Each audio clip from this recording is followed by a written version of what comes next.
Contrairement à la Turquie, où le 24 avril est un jour ordinaire, à Erevan, chaque année, la veille, les Arméniens commémorent le déclenchement, il y a 106 ans, du premier génocide du XXe siècle. 1,5 million d'hommes, femmes et enfants exterminés par l'Empire ottoman.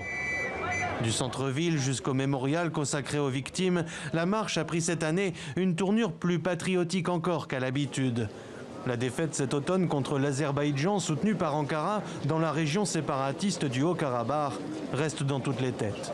Par rapport à ces événements récents, une nouvelle guerre, de grandes pertes territoriales et humaines, cette manifestation, c'est l'occasion de se rassembler en tant que nation arménienne et d'affirmer notre importance.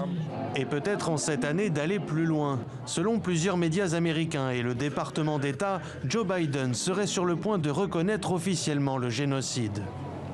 Je pense que maintenant, il y a toutes les conditions pour que les États-Unis le reconnaissent, surtout après cette guerre avec l'Azerbaïdjan. Nous avons montré au monde entier que tant que tout le monde ne dit pas qu'il y a eu un génocide, tout cela pourra se reproduire. Jusqu'ici, aucun président américain ne s'était encore risqué à fâcher la Turquie, allié historique de Washington et membre de l'OTAN.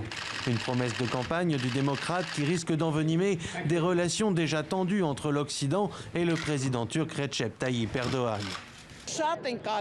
Ces commémorations, ça n'est pas dirigé contre les individus, mais contre l'État turc, qui fait tout ce qui est en son pouvoir depuis des décennies pour enterrer le génocide dans l'oubli.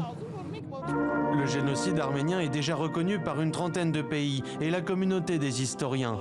La Turquie, qui refuse l'utilisation du terme génocide et récuse toute volonté d'extermination, évoque des massacres réciproques sur fond de guerre civile et de famine.